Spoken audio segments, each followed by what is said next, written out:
Minutos. Saludos, buenos días. Gracias a cada uno de nuestros oyentes por la fiel sintonía con la Z101. Saludos a la gerencia de esta emisora que siempre pone a disposición del pueblo dominicano esta estación con los objetivos de informar, orientar y educar a este maravilloso pueblo dominicano. Hoy es lunes 20 de enero, año 2025. Sí, se ha hablado bastante de la asunción, ¿verdad?, de el electo presidente de los Estados Unidos, Donald Trump. Pero hoy es lunes urológico en la receta médica de la Z. Quiero tomarle 30 segundos al doctor Pablo para hacerle un llamado a la Policía Nacional, a los organismos castrenses que han activado la búsqueda de el joven que cometió el doble feminicidio allá en La Vega. Él es oriundo de Villa Altagracia, de hecho de mi sector.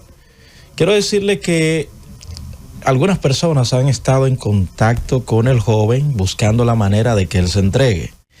En principio él había dicho que sí se iba a entregar, pero luego, según informaciones que tenemos, se ha echado atrás. Por la razón, supuestamente, que le ha manifestado a estos que le han hecho contacto, o él ha hecho contacto con ellos, que le falta una persona por matar.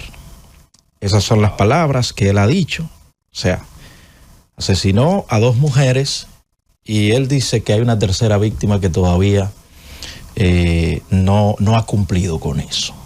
Que esa es la razón por la que él todavía no se ha entregado. Por esa razón digo, sé que la búsqueda está activada, pero que apresuren los pasos en arrestarlo para que en vez de 2 muertos y un herido, hasta ahora no hay una tercera víctima. En esa situación está este joven a quien nosotros hacemos el llamado a que se entregue. Si no lo quiere hacer por él, que lo haga por sus hijos. Creo que tenía o había procreado 3 hijos con la señora, 5, 4 y 3 años. Si no lo hace por sus hijos, que lo haga por su madre, que está bastante preocupada. Ok, si no lo hace ni por sus hijos ni por su madre, por su hermana con la que él se crió, que lo vio crecer, cogiendo lucha ahí en el sector de Básima. Hablo así porque es un joven que también yo lo vi crecer, contemporáneo nuestro. Que se entregue. Pero eso es lo que supuestamente él le ha dicho a las personas que han estado desde el día de ayer tratando de hacer las tramitaciones para que se entregue. Doctor Pablo Mateo. Bueno, qué pena eso, pero bueno, esperemos en Dios que sea así, como tú dices, que se entregue. Pues primero que todo agradecer a Dios por este nuevo día que nos permite levantarnos. Gracias a don Bienvenido Rodríguez y a la familia que nos permite llegar a todos ustedes cada lunes en los lunes urológicos. También pueden vernos por 110, canal 110 de Claro y 79 de Win. Iniciamos con el tip urológico de la semana. ¿Cuáles factores pueden influir en la eyaculación precoz? Bueno, dentro de los factores tenemos los factores genéticos, el mal estado de salud general del paciente, la obesidad, la inflamación de la próstata o la prostatitis, trastornos hormonales, problemas emocionales, estrés, entre otros aspectos. Ante la duda, visite a su urólogo. Antes de presentar nuestro invitado en el día de hoy, quiero hacer un comentario con relación a la vitamina D. Muchos pacientes me preguntan que por qué le indico la vitamina D. Y bueno, pues la razón es que la vitamina D es considerada como una hormona, es una sustancia importante en el organismo. Y por mencionar algunas de sus funciones, esta pues tiene que ver mucho con el sistema inmunológico del paciente, o sea, el sistema de defensa. También regula el sistema inflamatorio, evita también la descalcificación a nivel óseo y tiene un papel importante en la disminución de la incidencia de diferentes tipos de cánceres. Esta es la razón por la cual pues indico este tipo de análisis en los pacientes para ver si tiene pues disminución de la misma, entonces pues suplementarlo. Pues vamos con nuestro invitado en el día de hoy, quien es el doctor Wellington Ledesma, nuestro amigo, colega de cabina, el doctor Wellington Ledesma, quien es cirujano urólogo y reconstructivo, y nos va a deleitar hoy con el tema estrechez uretral. Muy buenos días, Wellington. Buenos días, profe. Feliz inicio de semana, Roberto. Buenos días, doctor Ledesma. Gracias por la oportunidad y bueno, deseándole lo mismo a los que nos sintonizan el día de hoy. Entonces, el tema que nos ocupa pues, es un tema que yo creo que no lo habíamos tratado, a pesar de tener tanto tiempo, pero yo te dije, no, tenemos que hablar de ese tema que es muy interesante. Hay una anécdota, y es que llegamos al país en el 2017 con el fellowship de urología en cirugía reconstructiva en urología y piso pélvico. Y 5 años después aproximadamente, yo tuve el honor de venir a hablar de este tema, invitado por usted. Es decir, sí lo habíamos tratado. De hecho, esa fue la primera vez que coincidimos aquí en cabina, y a partir de ahí, pues yo recibí la gran sorpresa y agradable. Voy a cambiarle el micrófono por doctor Ledesma. Adelante, ahora sí. Perfecto. Decía que hace entonces 3 años aproximadamente usted me invitó aquí el día de mi cumpleaños a hablar de estrechez uretral. ¿De verdad? A partir de ahí me dejó aquí. Pues mira, yo no me acuerdo realmente. Debo recordarlo porque ese fue mi regalo de cumpleaños que usted me dio.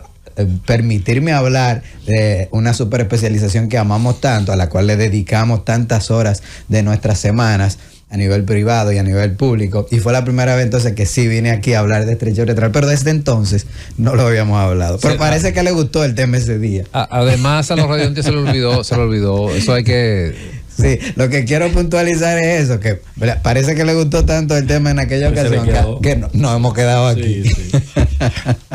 Así es. Pero ¿cómo se puede definir esto de la estrechez uretral? ¿Cómo afecta? ¿Si beneficio afecta, doctor Ledesma? Sí, a nosotros siempre nos gusta orientar a la gente para ponerlo en perspectiva y que vayan entendiendo. La estrechez uretral, para hacer la analogía, es una enfermedad que se puede comportar muy parecida a la hiperplasia prostática benigna obstructiva. Es decir, el tema que hablamos en todo momento nosotros, o muy frecuentemente aquí en los lunes urológicos, que es la hiperplasia prostática que entorpece que la gente orine, es el mismo efecto y la sintomatología es casi igual que la estrechez uretral. Nosotros tenemos la vejiga, que almacena la orina que se produce en los riñones, y la uretra, que es el tubo, el conducto que saca la orina desde la vejiga, en el hombre y la mujer, hacia afuera. Y en el hombre no solamente transporta hacia el exterior la orina, sino que también el líquido seminal. Este conducto se puede estrechar, entorpeciendo entonces, que es lo mismo que hace la próstata cuando crece, la dinámica de vaciado, generando trastornos en la vejiga y a veces en los riñones que podrían llevar al paciente a que fallen los riñones y eventualmente a la muerte. ¿Y qué envuelve, cuando hablamos, o sea, tú eres cirujano urólogo, eres reconstructivo, qué envuelve el fellow o la subespecialidad de reconstrucción en urología? El grueso de nuestros pacientes van, porque son los más frecuentes, son los pacientes que tienen estrechez uretral, pero nosotros vemos todo lo que tiene que ver con reconstructiva, fundamentalmente del tracto urinario inferior, es decir, trastornos de reconstrucción que implican en la vejiga, o una vejiga que está pequeña, ampliación de vejiga, o cirugías que tienen que ver con la reconstrucción para derivar, ya sea hacia el exterior, cuando hay alguna obstrucción de los uréteres, que también son los que transportan la orina desde los riñones donde se produce hasta la vejiga. Estos se pueden estrechar, y todo eso que tiene que ver con reconstrucción, pues nosotros lo hacemos. Todo lo que tiene también que ver con reconstrucción a nivel de los genitales externos, ya sea trastorno de reconstrucción en pérdidas importantes por accidente o quemadura de pene, de la piel de pene, en esos pacientes que hacen gangrena de Fournier, que hay que llevarse todo ese tejido porque está infectado y hay que reconstruirlo a veces con piel de los muslos. Nosotros reconstruimos pene y escroto también. O sea, hacen injertos. Hacemos injertos, también colgajos y material protésico. También nosotros tenemos entrenamiento para colocarlo, como son las prótesis de los genitales del pene y prótesis testiculares también. Hay trastornos que tienen que ver con la continencia urinaria, y nosotros también trabajamos esto colocando dispositivos para evitar o disminuir esa pérdida involuntaria que ocurre en la orina en pacientes que ya han sido operados por otra razón y desarrollan eso, o que la incontinencia urinaria es de novo, es decir, sin una causa aparente. Ya. O sea que la reconstrucción o lo que es lo reconstructivo abarca muchas patologías, aunque sí. Veo que tú me dices que la estrechez uretral es como la más frecuente que ustedes manejan. Sí, nosotros tenemos la desventaja en un sentido de que vivimos en un país donde los accidentes de tránsito, número uno, son muy frecuentes, y es muy frecuente que se desarrollen estrecheces uretrales en estos pacientes por múltiples razones. A veces son traumas directos a nivel de la uretra, otras veces es porque ellos llegan inconscientes a un centro de salud donde lo instrumentan, le colocan una sonda, y cuando ellos vienen a la conciencia y se ven eso, pueden arrancársela, generando traumas. Pero ellos mismos pueden autoinfligirse este tipo de traumas. Pero las razones son muchas. Enfermedades infecciosas de la uretra también pudieran generar al traste de este tipo de condición, de patología.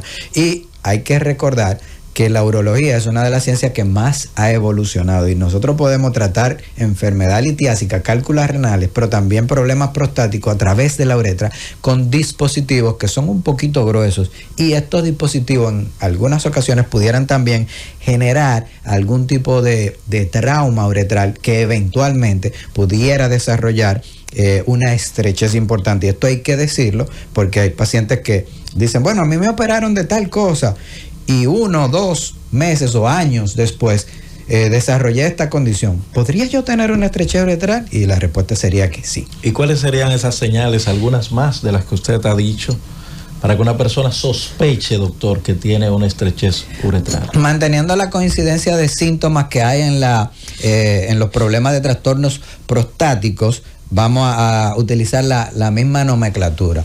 ¿Qué pasa con el primer segmento de la uretra? Inmediatamente debajo de la vejiga, ahí está la próstata. Y la próstata aprieta el conducto y funciona como si fuera una estrechez de este primer segmento, que es la uretra. Okay. Esto, cuando este afinamiento o de la luz por donde debe salir la orina ocurre por debajo de la próstata, o secundario a un procedimiento de la próstata que alguna gente cicatriza agresivamente y lo cierra, pues entonces es lo que se considera como una estrechez, que lo que va a hacer es que el paciente tenga un chorro disminuido y una alteración en lo que es el llenado y el vaciado de la orina. Hay pacientes que se levantan muchas veces en la noche a orinar y el chorro es lento porque no vacían totalmente. Si este paciente tiene más de 40 años, inmediatamente pensamos en un trastorno prostático, pero no necesariamente, hay que descartar una estrechez. Pero cuando ocurre por debajo de los 40 años y decimos, pero no debe ser la próstata, la primera opción de pensamiento, de manera lógica, sería una estrechez uretral.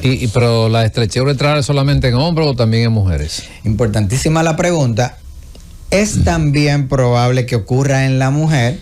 Lo que pasa es que como la uretra de la mujer es más compleante cuando uno hace procedimiento y es más corta, es menos probable que haya algún tipo de estrechamiento importante.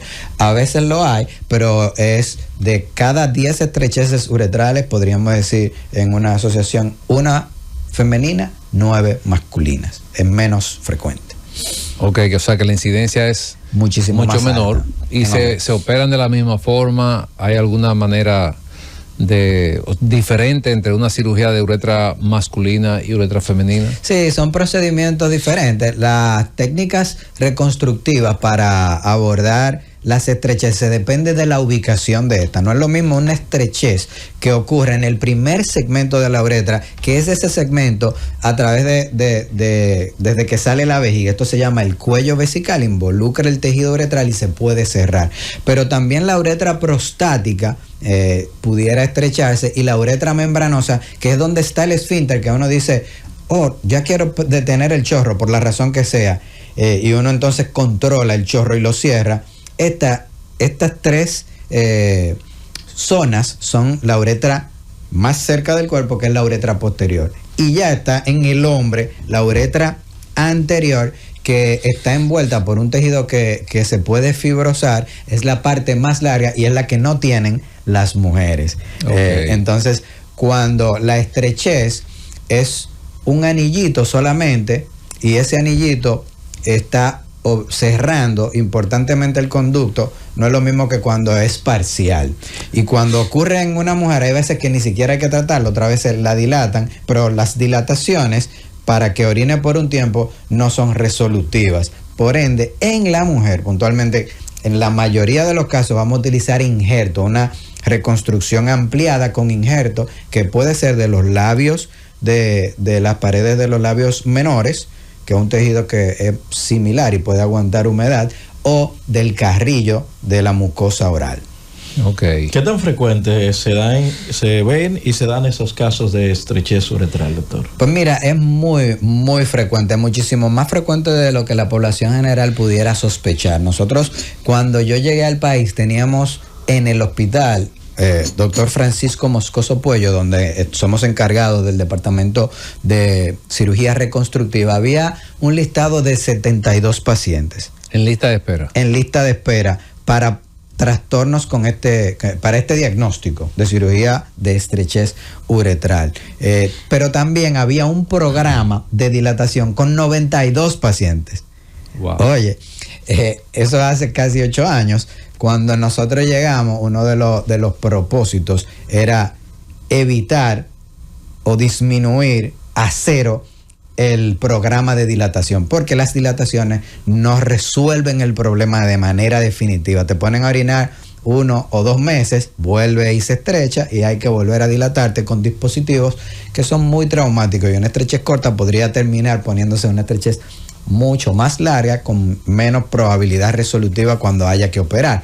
Hoy por hoy, debo decir con mucho orgullo, operamos el último paciente de ese listado. Oye, 8 años después de esos 92 pacientes, el martes pasado era el último paciente que iba a ese programa de dilatación, que yo le tenía esa deuda desde que llegamos, y para mí fue una de las más grandes satisfacciones que he podido tener. Pero actualmente tenemos 252 pacientes en el listado de espera para ser operado en el hospital de estrechez uretral. Es decir, es mucho más frecuente de lo que uno se imagina, y mientras más yo opero, más pacientes. Pero yo me imagino que esa cantidad ha aumentado porque la mayoría de los colegas se han dado cuenta que Ledesma está ya resolviendo eso. Entonces, una pregunta, Ledesma, por ejemplo, un paciente que hace una retención de orina y va a la emergencia, le ponen una sonda. A veces creemos que poner una sonda es fácil, a veces creemos que todo el mundo sabe poner una sonda. Lamentablemente hay muchas personas que trabajan en salud y no saben poner una sonda. Wow. ¿Podría esto ser una causa de producir una estrechez uretral en un paciente? Absolutamente. El 33% de las condiciones o la etiología de la estrechez uretral, entre el 25 y el 33% en la mayoría de las series que se publican, son por un tema de instrumentación uretral. ¿Cuál es la realidad? El material de la sonda puede tener un impacto importante en eso. Nosotros hablamos con las autoridades cuando llegamos y hemos disminuido en algún sentido esto. Pero el entrenamiento, el procedimiento más subestimado es colocar una sonda. Yo recuerdo que cuando yo llegué al internado en San Cristóbal, mi primera noche de servicio como preinterno en San Cristóbal, yo puse 3 sondas. En un servicio. En un servicio. Yo no había puesto una sonda nunca. Me dijeron, a este paciente hay que ponerle una sonda.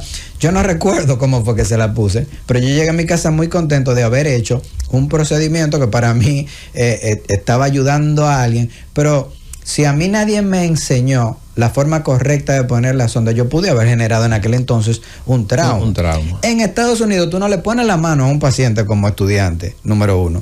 Número 2, tienes que tener una certificación para tú poder poner un procedimiento que podría ser simple, pero generar tanto daño a pacientes incluso de por vida. Antes de nosotros llegar aquí había gente que estaba condenada a tener una sonda suprapúbica porque no podía orinar de manera normal. Una sonda es por debajo del ombligo, de por vida.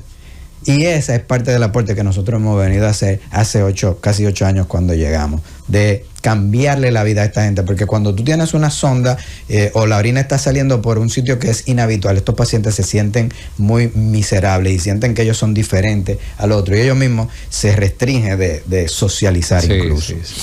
Vámonos a una pausa, al regreso continuamos en la receta médica de la Z. Llévatelo.